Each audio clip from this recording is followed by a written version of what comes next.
Chestnuts roasting on an open fire. Jack Frost nipping at your nose. Right, Leonard? Try and stay awake, hon. I'm a New Yorker. I was born here. When I was a kid, and still, but it's different now, you used to be able to get these little paper bags filled with chestnuts. And the paper bag was sort of turned down. The guy used to cook them in the thing. You know, like the hot dog stand? You knew it was Christmas when you walked by 57th Street and the guy would be there cooking the chestnuts. Now, who knows when he cooked them? So why don't you do them yourself? How do I do that, you say? I will tell you. It couldn't be easier, and it's a fun way to spend your day. That was a rhyme, but it was far away from the other word. Here we go. Chestnuts, if you eat them raw, they are bitter. If you cook them, they have almost the taste like a sweet potato in a funny way. It's like a potato-y taste. But they will explode in a maiming way if you don't do a crisscross. Cut through the skin, okay? Do it on the fat side. So these are just ordinary chestnuts. If you ever wondered, like, what are people doing with these? This is what they're doing. I love this. Sort of cutting it. I cut into that one a little bit. Do these smell good? They smell good, but it's not gonna perfume your house like mulled wine or something. But what a delightful thing if you have some friends over for a Manhattan or for instance, or a Boulevardier or a martini. And one of the things you're serving is this beautiful bowl of roasted chestnuts. The Rockefeller Center Christmas tree, they lit the tree. And I'm sure as some of you know, maybe only the New Yorkers know this, they found a little owl inside the tree that they called Rockefeller. Then they found out she was a girl, but Rockefeller is a great name for a girl. I'm gonna put a little water in the bottom of this and put them in a 425, 430 oven. I'm using convection because I think it's good to have air circulating around the chestnuts. Oh, chestnuts.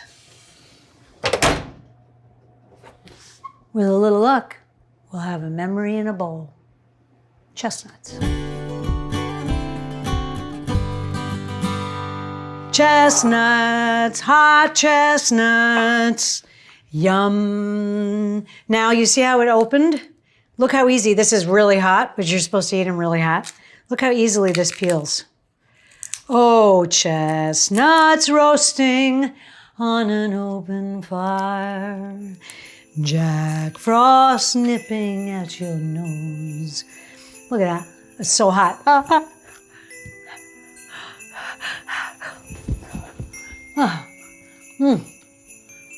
Takes me back. Holding somebody's hand, a grown-up's hand, and getting your bag of chestnuts.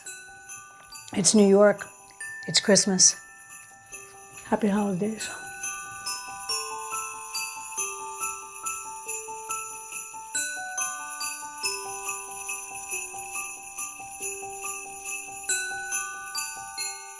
So, guys, this is Paul Carbonara, my best friend, and we're going to play you a song, a Christmas carol.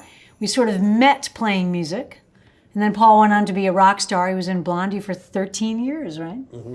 And has played in many bands of renown. And we've done some music together. We wrote a couple musicals together. And we're about to probably do another musical within the next 6 months. But today we're going to sing you a Christmas carol called The Friendly Beasts. And it's about friendly animals, like Leonard. 4, 5, 6. I said the donkey, all shaggy and brown, I carried his mother to Bethlehem town. I carried his mother uphill and down. I said the donkey, all shaggy and brown. I said the cow, all white and red. I gave him my manger for his bed. I gave him my hay for to lay his head. I said the cow, all white and red. I said the sheep with the curling horn. I gave him my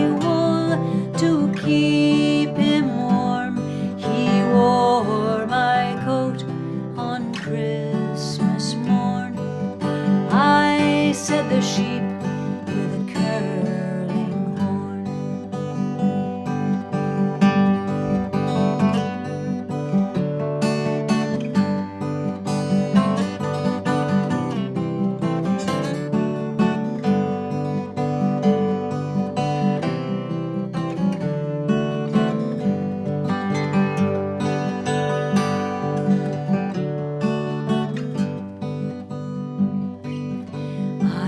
Said the dove in the rafter high. I sang him to sleep with a lullaby.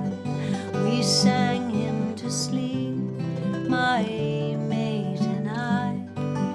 I said the dove in the rafter high.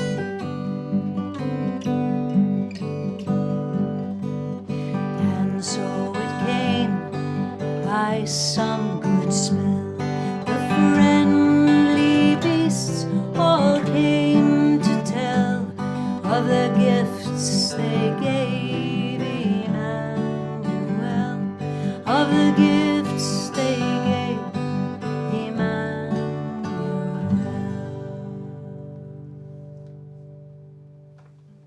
Right, Leonard?